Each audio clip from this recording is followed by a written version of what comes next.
mooy rek pour ko saaga tellement que man gars yi yambar gi ñu yambar ak ni ñu mënee victimiser wu ak ni ñu ñemee yàlla ci bu ñu bëggee def seen choix si ñu mën damaa jaax teew ngay ponkulum góor kenn joxula nga lekk kenn joxula nga nan ah xëy na borom dëkk rek booy dem doo dem rek te assumé mais nga nekk fi di layami di wax mel ni kuy bëgg a jooy naan man du ma bokk ci naan man Pastef je lui dois rek xamalan rien nangam ak nangam parce que am naa lu ma fa jànge dama leen koy sant si yi fi yambar yooyu mooy lan. jël ses responsabilités. waaw yàlla xam na ko yow li ma wax sànq conférence de presse bi lépp bàyyi naa parce que mais il fallait mu def conférence de presse pour layal ko mais layal gi mu koy layal sëñ bi da ngay wax sax yow nit ñi di la ci gën a xeeb ndax niñ ci maanaam wane ak yambarte sëñ bi góor du yambar.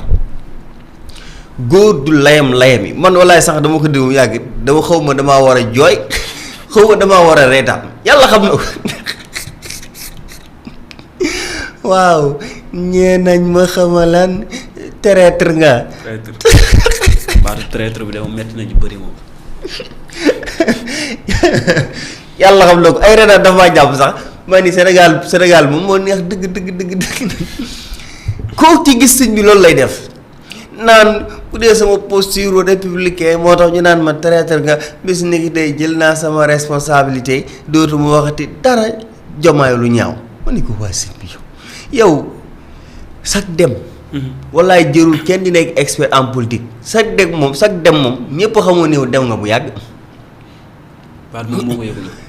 saa yi boo bëggee dégg dëgg dafa am ambition jiite Ndakaaru te xam na ni bu resté Pastef sungu tànn na ko mi tànn ba pare fi nga fi génnoon naan Ndakaaru kenn mënu maa teree ma dox jëm jëli ko ànd ci arrogance bu mat sëkk man loolu laa doon xaar ci moom mu waxee ko tey mais tey boo ko dégloo ay tànn na ma waxoon la fois passé moo tax kaay ma wax la nag gis nga wallaay waa Pastef seen arme digitale bii nii mi ngi def effet de gars yi dañu garaaw ci communication te boo gisee gars yi saa yi ni muy waxee da ngay xam ni affaire bi affecté na ko xaw ma nag gars yi nag des fois doo xam fan lañ leen téye man am na joo xam t'as l'impression que ni ñii bëgg nañu def Pastef mais amuñu pexe xam nga nag sëñ bi buñ la joxee direction wala nangam nga nekk fa te juboo également itam ba dof lu bu gars yi téye la fenn kooku waaw boo nekkul ku kii dëgg ku mën a assumer dëgg da ngay waye di. léegi nag ñi gaa yi ci dem yépp muy waa ëhlu ànd sàmm sa pos ñoom ñépp ku ci bëgg a dem lu mu lay wax mooy manque de reconnaissance loolu nag Touba gi la gën a wulee ñaay maanaam Touba boo xool ñi fi génnee ñépp lu ñu lay wax manque de reconnaissance man Cheikh Mbengue bi fi jóge jour bi Ousmane Sonko di ñëw Mbacké mais boobu moom ñëw na ci fi gaa yi doon jaay carte de membre yi mais man bi mu dikkee ma xool sa waay gis kanam gi belliwul dara ma ne wax sa waay moom lu xew lu mu demee noonu gars yi xaw ma nag lu doon si foofu ci ngoon gi. su ma jumul la bind teg sam communiqué am ni bàyyi na mooy bi Babacar Sarr bindee après moom ci la bind xam nga ci ngoon xam nga ci suba si ci la bind moom itam. bind communiqué moom itam ni voilà ni bàyyi na ni dem na man li ma jaaxal manque de reconnaissance ci lan mooy que ni ñoom maanaam dañu bëggoon ñu nommer leen jox leen ay poste nangam wala. est-ce que dañoo war a expliquer yow waa déglu président bu parti bi aussi. mais Babacar Sarr moo yoroon communication Pastef Touba. bokk ci dans le bureau exécutif. alaaji cër boobu lu ko gën a rëy. waaw cër la de. Cheikh Mbengue moo yoroon communication si PS Touba. cër boobu lu ko gën a rëy. waa léegi. parce que bari na lu fi xew loo xam ni man li ma gëm mooy. ñoom amuñu problème Ousmane Sonko mais Cheikh Thioro Mbacké lañ amal problème waaye amal Cheikh Thioro Mbacké problème loolu mooy ñàkk fay dëgg ñoom Cheikh Thioro ëppaliwu leen Pastef Babacar Cheikh Thioro ëppaliwu ko Pastef Cheikh Mbengue Cheikh Thioro ëppaliwu ko Pastef keneen ak keneen Cheikh Thioro ëppaliwu leen Pastef lan moo tax tey seen ay problème ak Cheikh Thioro war a mën a dem ba ñuy quitter Pastef di ko bàyyi ak Cheikh Thioro loolu man ñàkk fay laa ko jàppee. mais est-ce que du problème bi daa mënul saafaraw. problème laaj boo ko affronté wul du saafaraw da ngay resté ci biir nga xeex ko mooy li waa AS def rek CEDEAO baaxul nga génne CEDEAO dem kañ la CEDEAO di baax mbir boo ca bokkee loo xam ne yow kenn ëppale wu la ci. nga gëm ni lii baaxul da nga fay rester nga xeex pour mu baax mais boo ko bàyyee keneen ak keneen bàyyi ko du mas a baax. du mas a baax alaaji Pastef Touba gi y a des choses à améliorer xam nga man bëgguma pour l'instant damay réserver may bari na lu ma war a wax loo xam naa bis bu ma ko waxee fii moom alaaji mais pour l'instant moom damay réserver wu ba ci kanam. waaw mais est-ce que parce que du ma fi porter comme combat wu kenn mais Pastef Touba soo bëggee dégg-dégg y a des choses à améliorer. mais est-ce que loolu Ousmane Sonko président parti bi xam na loolu. mais mënu koo xam parce que xam nga sa waay yaa ngi may pousse ma bëgg a dugg ci du ma te bëgguma duggagun ci yenn yi. dugal non du ma dugg parce que. moo seetuuti rek. du ma ci dugg parce que pour l'instant xëy na du moment bii nii. te instant bi itam man du ma fi nekk di porteel kenn sa combat ak jëlee justifié sëñ bi parce que ay mag yi jëm mu lañ ay responsable lañ fi ma mën a yem daal mooy. parce que Touba y a des choses à améliorer. alaaji gis nga Ousmane Sonko man su ma ko doon xelal. fi mu ne nii. ak gars yi di bàyyi nii mais na tëb yenn ci responsable des fois mu jékki-jékki rek woo ci kenn lijjanti numéro kenn rek mu woo ko mu déglu ko. mu déglu sa version mais loolu xëy na c'est autre chose mais man ak lu mën a xew.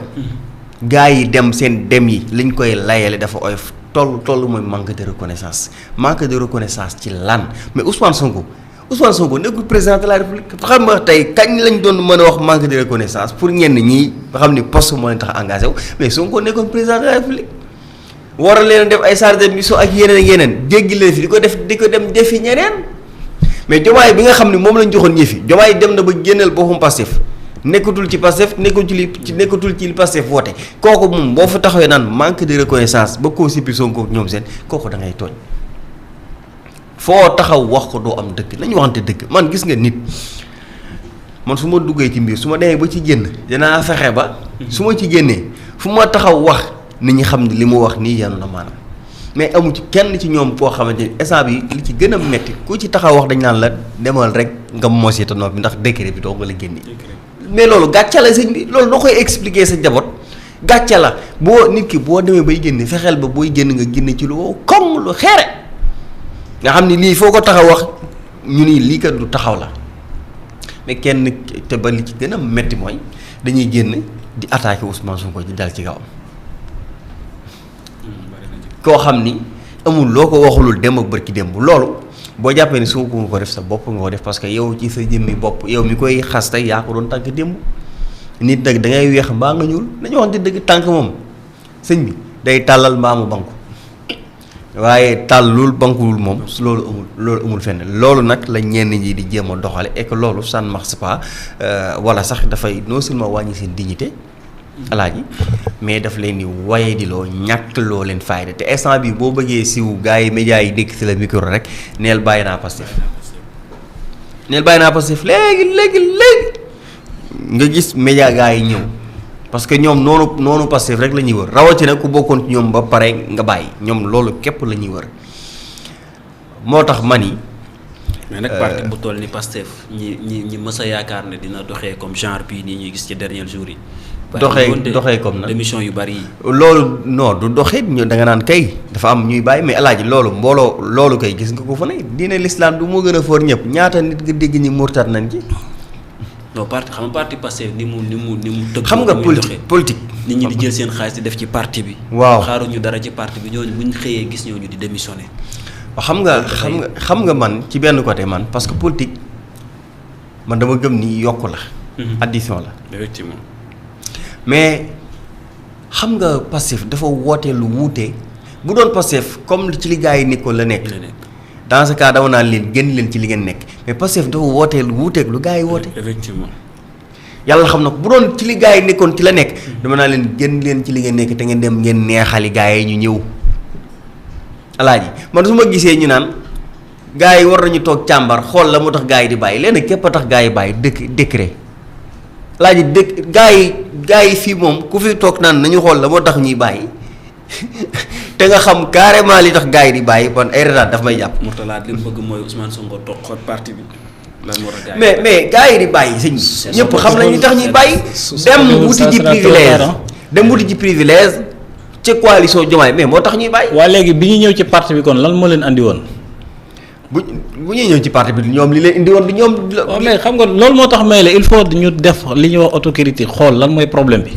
alaaji problème bi leen képp la. sa waay bi mu ñëw bi mu ñëw waxoo woon problème mu privilège da nga ne woon dafa ñëw pour patriotisme.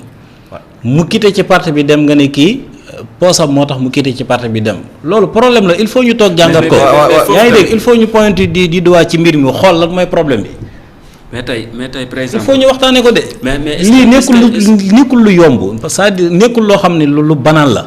xam nga démission yii nii ci parti Pastef. nekkul lu ñu war a banaliser. voilà dañ ko war a jël au sérieux ñu jàngat mbir mi xool lan mooy problème bi. alaaji yëf yi boo bëggee muy yomb nga bañ fee nekk parce que yëf yi xoolal jëru sax ci jaay expert wala nekk expert wallahi les choses xoolal yëf yi dafa leer naññ. mooy lenn maanaam gis nga ñi bàyyee nii nii. ñi bàyyee nii nii dem. am na ci ñoo xam ne soo ko wóor ni sax gëm naa ni taxul ñu resté ci parti dañu profité ci benn situation bu am ñu sukkandiku ci loolee pour dem man loolaa jàpp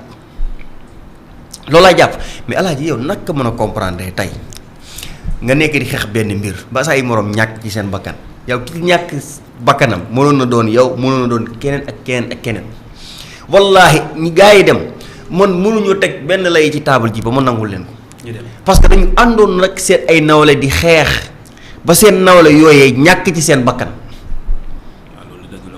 loolu dañu war a jël ay clivage personnel ñu tegee ko nële de côté même Sonko sax nañ ko teg nee de côté nañu xool seen nawle yi ñu doon xeexal ni lii baaxul lii fi nekk baaxul dafay war a jóge ñu doon xeex pour mu jóge fi ba ñoo ñàkk ci seen bakkan tey yow bis boo demee tey ji yow ñooñu danga leen trahir te ñooñu ci ñàkk seen bakkan yow xalaatal ni mënoon na doon yow parce que yaa ngi woon ci combat bi doon ko xeex ñi ci ñàkk seen cër xalaatal ni tey mënoon na doon yow te biñ ci doon xeex dañu doon xeex à ce que lii mu jóge fi et définitivement et xoolal ko ci génn fu koy dem fekk du Diomaye Faye moo dikk falu fekk ay directeurs généraux mu dégommé leen jëlee leen fa nii yéen. vous n'êtes pas les beaux profils yi nga xam ni moom la ñu soxla pour doxal suñu programme parce que rupture la ñu woote. yéen a yàq réew mi kon dama leen fiy jëlee ñu doxalaat 2 ans Diomaye Faye dem jëliwaat ñooñu tegaat leen fa mooy ñi nga xam ni yow yaa àndoon ak say nawle xeex doon leen xeex pour jëlee leen fi ba seeni bakkat root fi ñooñu la Diomaye Faye dem di leen indiwaat yow nga dem di ko dooleel ci loolee alaaji trahir nga ñee. mais ñoom nañ président Diomaye moo nekk ci projet bi. kan moo nekk ci projet bi. président Diomaye. xam nga mag li gën a bon mooy mag buy nax boppam. wala mag boo xamante ni si ni alaaji dafay ñoom bu ñu la waxee président Diomaye moo nekk ci projet bi naka la nekkee ci projet bi nañ la ko expliquer wa léegi ñoom naka la ñuy nekkee ci Diomaye. ba pare naan justice pour nos martyrs. naka la ñuy nekkee ci Diomaye ba pare naan.